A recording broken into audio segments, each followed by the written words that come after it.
Hey hi everyone, welcome back to my channel. तो आज हम welcome back to my channel. Actually learning out का मेरे channel का नाम है। तो वीडियो स्टार्ट करने से पहले आपको पता ही होगा कि मैं अब आपको बीएड की एंट्रेंस की तैयारी करवाने लगी हूँ।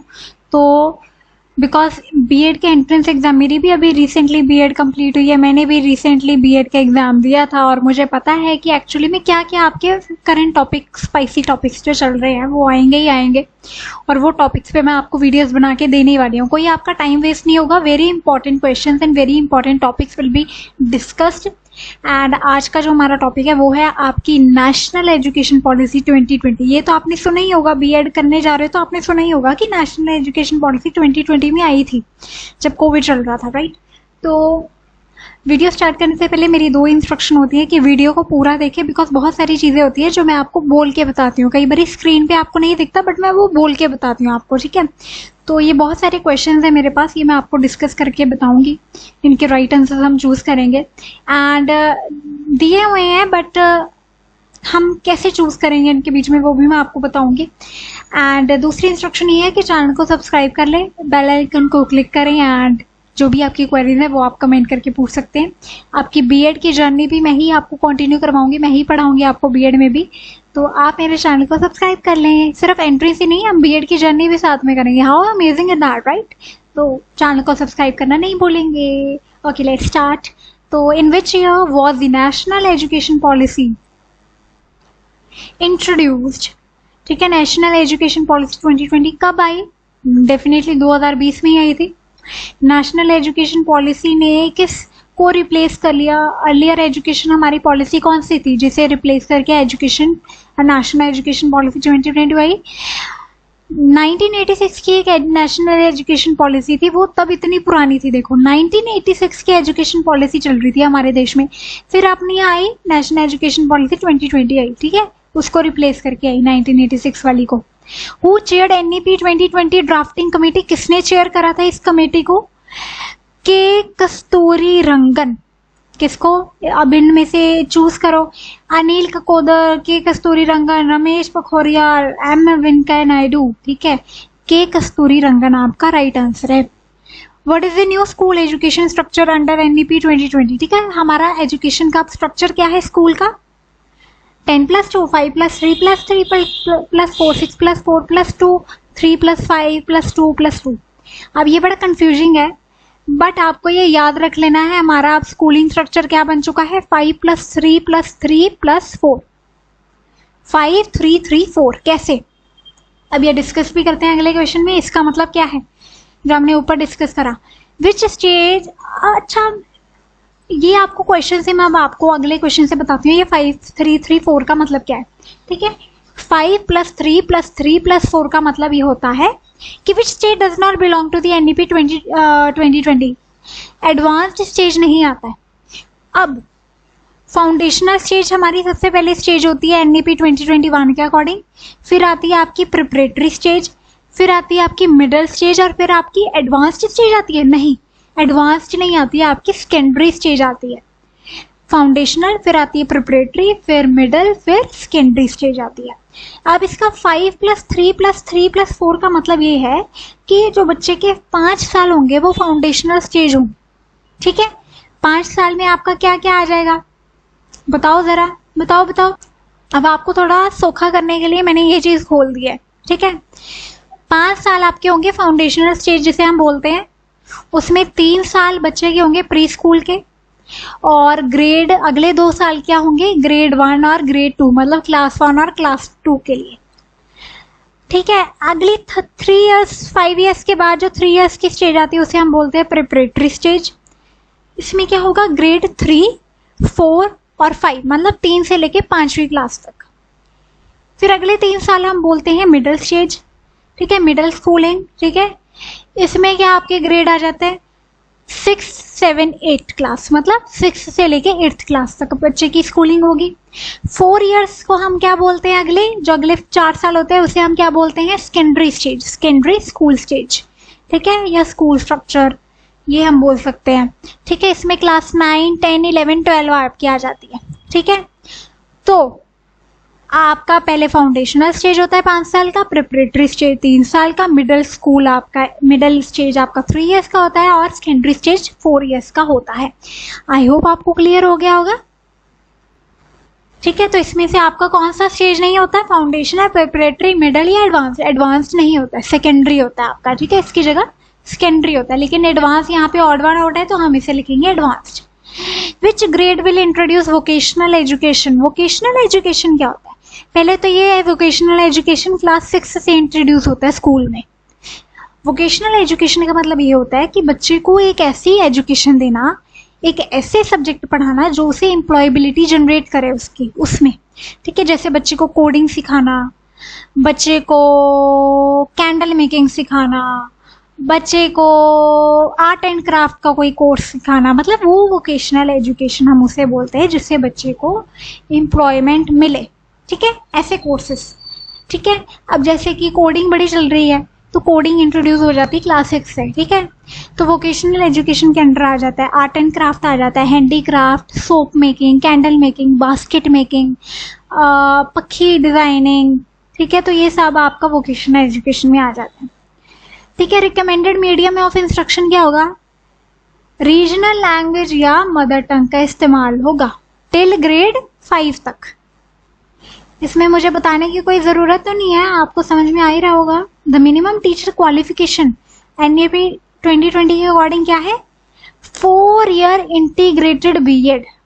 ये एनईपी 2020 कहती है कि टीचर की minimum qualification 4 year integrated BEd होनी चाहिए, जो कि अभी तक इम्प्लीमेंट नहीं हुई है इतनी। The full form of ECCE, ये बड़ा इंपॉर्टेंट है, early childhood care and education. इसका मतलब ये है कि बच्चे को स्कूल में डालने से पहले उसकी केयर करना, उसे हम क्या बोलते हैं? Early childhood care and education. ECCE, early childhood care and education. Star डाल लो, ये आ जाती है term. What is NIPUN? Bharat related to, Nipun Bharat related to. ठीक है, इसका मतलब होता है foundational literacy and numeracy. Foundational literacy and numeracy. EBC का मतलब क्या होता है NEP 2020 के according? Academic bank of credits. ये बहुत सारे स्कूल और कॉलेजेस के बच्चे को कहते हैं कि ABC ID बनाओ, अपनी ABC कार्ड जनरेट करो। ABC का मतलब होता है academic bank of credits. Which body will regulate higher education under NEP 2020? कौन रेगुलेट करेगा? HECI। HECI। अब गूगल पे जाओ और हायर एजुकेशन की जो ये फुल फॉर्म है HECI, इसकी फुल फॉर्म कमेंट करके बताओ मुझे। ठीक है, What is the target gross enrollment ratio in higher education by 2035? क्या रेशो होगी? 50%। What does परख stand for? परख का मतलब क्या होता है? Performance assessment review and analysis of knowledge for holistic development. Performance assessment, review and analysis of knowledge for holistic development. NEP recommends flexibility in subject selection from which class? Class 9। बच्चे class 9 से अपने subject ले सकते हैं खुद। Role of NTA। ठीक है, NTA की आप फुल फॉर्म मेरे को बता दो क्या होती है? NTA की फुल फॉर्म गूगल पे जाके सर्च करो और मुझे बताओ अच्छी से। ठीक है, कमेंट करके बताना है मुझे, बिकॉज अगर मैं आपको होमवर्क नहीं पूछूंगी या क्वेश्चंस नहीं करूंगी तो आप नहीं करोगे कुछ, और अगर आप नहीं करोगे तो NTA ऐसे ही पूछ लेता है एग्जामिनेशन में, एंट्रेंस में, और NTA वहाँ पे फुल फॉर्म में नहीं लिखा था। अगर आपको NTA नहीं पता तो NTA के रूल्स एंड वो फंक्शंस भी नहीं बता पाओगे। ठीक है, NTA की फुल फॉर्म लिखो और उसके 2 फंक्शंस मुझे कमेंट करके बताओ। ठीक है, रोल ऑफ NTA क्या होता है? एक तो रोल मैं यही आपको बता देती हूँ कि कंडक्ट करना होता है कॉमन यूनिवर्सिटी एंट्रेंस टेस्ट। ठीक है, कॉमन यूनिवर्सिटी एंट्रेंस टेस्ट करवाने होते हैं। जैसे आपका BEd एंट्रेंस टेस्ट हो रहा है, ये भी तो कॉमन यूनिवर्सिटी एंट्रेंस टेस्ट ही है ना। विच programme promote life long learning and digital literacy? Adult education. Adult education आपकी लाइफ लॉन्ग लर्निंग और डिजिटल लिटरेसी को प्रमोट करता है। विच of the following degrees will be disconnected, will be discontinued? NEP 2020 आने के बाद एक डिग्री आपने सुना होगा, उसकी वैल्यू खत्म होगी है एमफिल। एमफिल की अब जरूरत नहीं है, सीधा MA के बाद अब आप PhD कर सकते हो। एमफिल अब उसकी वैल्यू खत्म हो चुकी है एमफिल की। What is the purpose of national educational technology forum है NETF, ठीक है, नेशनल एजुकेशनल टेक्नोलॉजी फोरम। इसका पर्पस क्या होता है? To promote technology use in education. Which of the following is not a pillar of HECI? AICTE। अब AICTE की full form बता दो, ठीक है, ये भी बड़ी इंपॉर्टेंट है। AICTE की फुल फॉर्म मुझे बता दो। अब मुझे याद है कि जब मेरा एंट्रेंस था तब AICTE की फुल फॉर्म आ गई थी, ठीक है, तो ये मैंने आपको शॉर्ट फॉर्म इसलिए आपको लिख के दिए ताकि अब आप थोड़ा बहुत सर्च करो और कमेंट में मुझे बताओ, ठीक है। अब आपको आ जाते हैं कई बार क्वेश्चन असर्शन और रीजनिंग टाइप के भी आ जाते हैं, ठीक है। अब असर्शन और रीजनिंग टाइप के क्वेश्चन कैसे सॉल्व करने हैं? पहले तो AR लिखा होगा ऑप्शन में, ठीक है। असर्शन पढ़ते हैं NEP 2020 promote 3 language formula in school. इसका रीजन क्या है? To promote linguistic diversity and national unity, ठीक है। अब जो आपको स्टेटमेंट गिवन है A स्टेटमेंट, क्या उसका रीजन R बन रहा है? मतलब R is the correct reason for A और not? R is correct for A या A is correct for R, ये आपको देखना है। Both A and R are true and R is the correct explanation. मतलब रीजन क्या सही है? डेफिनेटली सही रीजन है। बोथ A एंड R पहले आपने देखना है कि दोनों सही है या नहीं, दोनों ठीक है। क्या रीजन ठीक बन रहा है? रीजन भी ठीक बन रहा है। तो both A and R are true and R is the correct explanation. अब मैच करने हैं फॉलोइंग। फाउंडेशनल स्टेज में क्या होता है आपका? मैच करके मेरे को बताना। फाउंडेशनल स्टेज में आपके ग्रेड 1 और 2 होता है, यस, गुड। प्रिपरेटरी स्टेज में आपके क्या होते हैं? ग्रेड 3 और 5 होते हैं, गुड। मतलब 2 और 3 ऑप्शन बना A B का। मिडिल में क्या होता है? 6 to 8, मतलब C का 1 बना और D का 4 बना। मतलब A का 2, B का 3, C का 1 और D का 4। ट्रू एंड फॉल्स देख लेते हैं। NEP 2020 recommends exams only for grade 10 and 12। इसका आंसर क्या है? False. It promotes exam for all. इसका मतलब है कि एग्जाम सबके लिए होगा बट स्ट्रेसफुल नहीं होगा और उसमें फ्लेक्सिबिलिटी आएगी। NEP support multi disciplinary education in higher institution, yes, true है। मल्टी डिसिप्लिनरी एजुकेशन का मतलब क्या होता है? अब बहुत सारे बच्चे जिन्हें नहीं पता होगा, अब इसका मतलब ये होता है कि जब आप बहुत सारे सब्जेक्ट्स को इंटीग्रेट करके पढ़ाते हो, लैंग्वेज को साइंस के साथ इंटीग्रेट करना, ज्योग्राफी को साइंस के साथ इंटीग्रेट करना, इकोनॉमिक्स को डेफिनेटली आप SST में इंटीग्रेट करके पढ़ते हो और ज़्यादा। तो जब आप सब्जेक्ट्स को इंटीग्रेट करके पढ़ते हो ना, B it matter of stream, ये है बच्चे पढ़ समझ नहीं पाएंगे, नहीं, इंटीग्रेटेड सब्जेक्ट्स पढ़ाना, बच्चे को क्लस्टर ऑफ सब्जेक्ट इकट्ठा करके पढ़ाना, एक दूसरे के ऊपर उनकी डिपेंडेंसी शो करना, that no subject is independent, ठीक है। अब आप साइंस पढ़ते हो, उसमें भी तो लैंग्वेज का इस्तेमाल है ना, तभी तो आप बुक पढ़ पा रहे हो, इंग्लिश में लिखी है तभी तो पढ़ पा रहे हो। तो that is multi disciplinary education in higher institution. तो ये NEP 2020 प्रमोट करती है, यस। अब NEP 2020 रिकमेंड करती है national council national curriculum framework, NCF। अब NCF के ऊपर भी मैं आपको वीडियोस डाल के दूंगी कुछ, ये भी बड़ा इंपॉर्टेंट टॉपिक है। Recommends national curriculum framework to be revised, yes, ये बोलता है कि नेशनल करिकुलम NCF क्या होना चाहिए? रिवाइज होना चाहिए, दोबारा बनना चाहिए, ठीक है।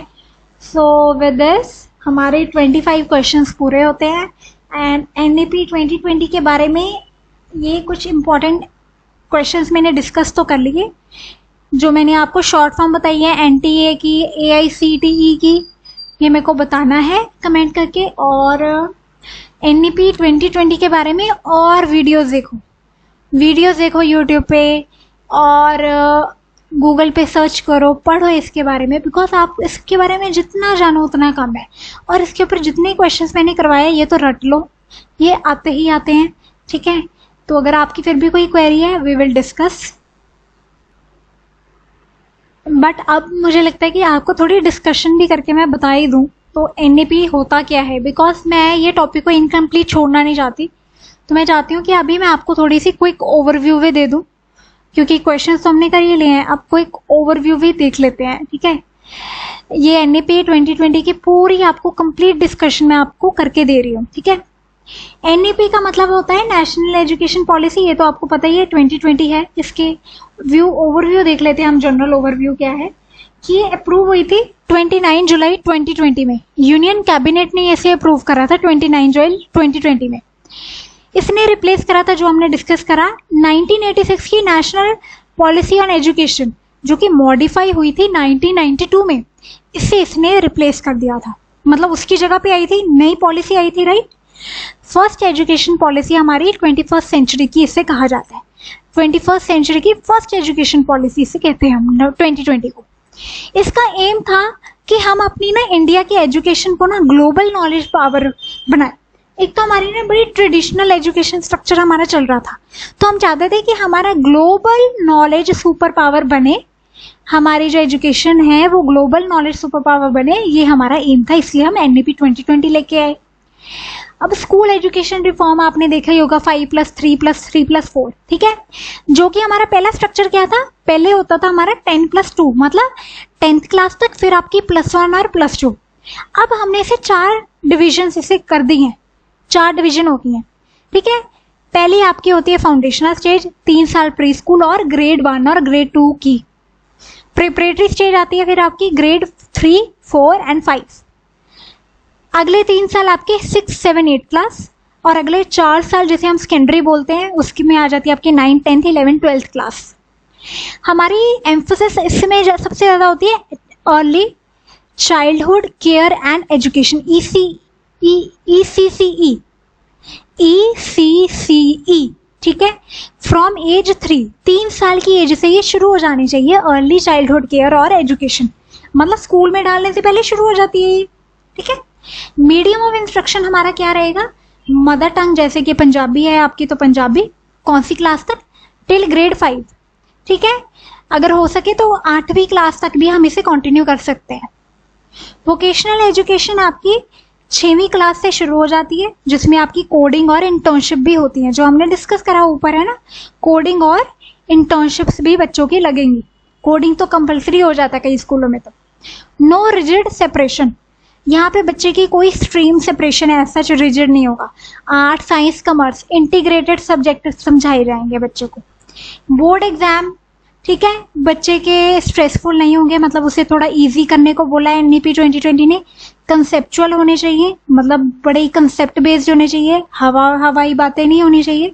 और ये board exam twice a year होंगे, मतलब 2 साल में होंगे। ठीक है, 2 साल कह रही हूँ, 1 साल में 2 बार होंगे। ठीक है, ऐसे जैसे आपके ये ग्रेजुएशन में 2 पेपर होते थे ना सेमेस्टर वाइज, बिल्कुल ऐसे ही बोर्ड के पेपर भी ये सेमेस्टर वाइज करने के लिए बोल रहे हैं, अगर इफ डिजायर्ड ये बोल रहे हैं। अब हायर एजुकेशन के लिए रिफॉर्म क्या आया, ये तो बात होगी स्कूल की। अब बात करते हैं हायर एजुकेशन, जो कॉलेज लेवल पे है। ठीक है, इसका एम क्या है, ग्रॉस एनरोल्ड रेशियो GER, ठीक है, 50% हो जानी चाहिए by 2035। Introduction of multi disciplinary institution आने चाहिए। 4 साल का अंडर ग्रेजुएट डिग्री इन्होंने प्रपोज किया है। ठीक है, एमफिल प्रोग्राम हट चुका है, उसकी वैल्यू हट चुकी है। Academic bank of credit ABC card बच्चों का बनाना है, डिजिटल कार्ड होता है ये। ठीक है, जिसमें बच्चे के डिजिटल स्कोरिंग वगैरह सारे उसकी मार्कशीट्स वगैरह अपलोड होती हैं, उसे क्रेडिट मिलते हैं। ठीक है, जितना एजुकेशन बच्चा लेगा उसे उतने क्रेडिट मिलते जाएंगे, मतलब एजुकेशन को प्रमोट करने की बात हो रही है यहाँ पे।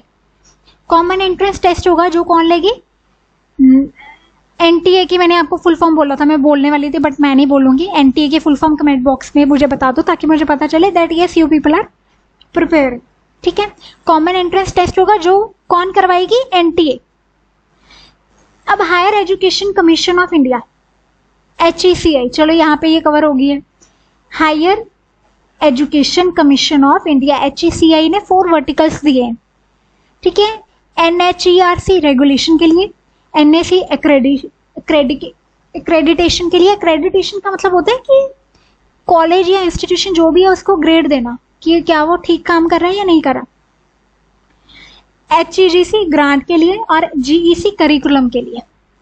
टीचर एजुकेशन और ट्रेनिंग पे हम बात करते हैं तो बाय 2030 इन्होंने बोला है कि मिनिमम क्वालिफिकेशन टीचिंग के लिए टीचर अगर आपको बनना है तो क्या होनी चाहिए, आपके पास 4 साल की इंटीग्रेटेड बीएड होनी चाहिए, जो अभी तक इम्प्लीमेंट नहीं हुई है। रेगुलर कॉन्टिन्यूअस आपकी प्रोफेशनल डेवलपमेंट होनी चाहिए, मतलब CPD होनी चाहिए, जिसमें आपके 50 घंटे एक साल में पूरे होने चाहिए। National professional standard for teachers ये सेट होना चाहिए ताकि सारे टीचर्स का एक जो स्टैंडर्ड है पढ़ाने का वो सेट हो जाए। टेक्नोलॉजी होनी चाहिए एजुकेशन में, वो कौन देखता है, इसके लिए इस्टेब्लिश किया गया national educational technology forum, NETF, national education technology forum setup किया गया, जो प्रमोट करेगा क्या, ऑनलाइन और डिजिटल लर्निंग। ये कोविड जब आया था तब हमने देखा कि ऑनलाइन और डिजिटल लर्निंग का क्या बेनिफिट है। इसमें बच्चे यूज होगा आर्टिफिशियल इंटेलिजेंस, कंटेंट का यूज होगा और दीक्षा प्लेटफॉर्म का यूज होगा। असेसमेंट और एग्जाम के लिए हम देख लेते हैं। असेसमेंट और एग्जामिनेशन के लिए हमने परख का मतलब होता है national assessment centre for holistic progress tracking, जिसका हमने नाम दिया परख। ठीक है, ये क्या करेगी, नेशनल असेसमेंट सेंटर बन चुका है और होलिस्टिक प्रोग्रेस हम बच्चे की ट्रैक कर सकते हैं। इसमें एम्फोसिस होगा फॉर्मेटिव असेसमेंट के ऊपर। फॉर्मेटिव असेसमेंट का मतलब होता है जो कॉन्टिन्यूस चलती रहती है पूरे साल। समेटिव असेसमेंट का मतलब होता है जो आपके लास्ट एनुअल एग्जाम होते हैं, फाइनल एग्जाम, उसे हम बोलते हैं समेटिव असेसमेंट। फॉर्मेटिव असेसमेंट जो पूरा साल कंटिन्यू रहती है, इसमें बच्चे की रिपोर्ट कार्ड इंक्लूड होंगे, जिसमें बच्चे की सेल्फ के बारे में बताया होगा, उसके पीयर और उसकी टीचर असेसमेंट होगी, टीचर के द्वारा असेसमेंट लिखी होगी। ठीक है, इक्विटी और इंक्लूजन की जब हम बात करते हैं तो गर्ल्स, SC, ST, रूरल और डिसएडवांटेज ग्रुप्स को पढ़ाने का मौका इन्होंने बोला है कि दिया जाए हमेशा। जेंडर इंक्लूजन की हम बात करते हैं, जेंडर इंक्लूजन फंड क्या करता है कि गर्ल एजुकेशन और ट्रांसजेंडर एजुकेशन को ये प्रमोट करने की बात करते हैं।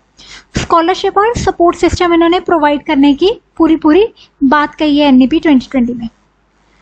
लाइफ लॉन्ग लर्निंग और एडल्ट एजुकेशन के बारे में इन्होंने बोला है कि अडल्ट लिटरेसी प्रमोट होनी चाहिए, मतलब जो बूढ़े हो गए लोग, क्या उनको पढ़ने का मौका नहीं मिलना चाहिए, बिल्कुल मिलना चाहिए। अगर वो नहीं पढ़ पाए तो उन्हें पढ़ने का मौका मिलना चाहिए।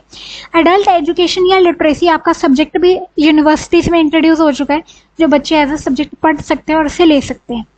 डिजिटल स्किल्स मिलने चाहिए ताकि एजुकेशन क्या रहे, कॉन्टिन्यू रहे। गवर्नेंस एंड इम्प्लीमेंटेशन की जब हम बात करते हैं तो हमारा एम क्या है कि स्कूल का कॉम्प्लेक्स सिस्टम क्या है, वो रिसोर्स शेयरिंग हो, मतलब उसमें बहुत सारी फैसिलिटीज हो बच्चों के लिए ताकि उसकी एजुकेशन में कोई रुकावट ना आए। ठीक है, हमारा एम्फोसिस होगा ट्रांसपेरेंसी, मतलब कोई करप्शन ना हो एजुकेशन में, कोई मीन चीज़ें ना चल रही हो, मतलब ट्रांसपेरेंसी हो। ठीक है, अकाउंटेबिलिटी, जो अकाउंटेबल है एजुकेशन प्रोवाइड करने के लिए उसे अकाउंटेबल करा जाए। और डिसेंट्रलाइजेशन हो, मतलब डिसेंट्रलाइजेशन मतलब पावर एक स्टेट या कंट्री के सेंट्रल गवर्नमेंट के पास ना हो। एजुकेशन में सबका रोल है, be it central government be it state government. ठीक है, दोनों को साथ में काम करना है ताकि वह एजुकेशन को प्रमोट करें। तो ये आपकी NEP 2020 के बारे में मैंने आपको पूरी जानकारी दे दी। फिर भी अगर आपको कोई डाउट है, कोई क्वेरी है तो you are free to comment and ask. लेकिन आपको मेरा एक काम करना है, चैनल को सब्सक्राइब करना है और शेयर करना है, बेल आइकन को क्लिक करना है ताकि आपको एंट्रेंस एग्जाम के रिलेटेड रोज वीडियो आएगी, रोज आपने देखनी है। ठीक है, 30-40 मिनट्स की एक वीडियो होगी, वो आपने देख ली तो आपकी एंट्रेंस की तैयारी तो मैं करवाई दूंगी। ठीक है, तो with this we are done with the topic. See you soon in the next video. Till then take care.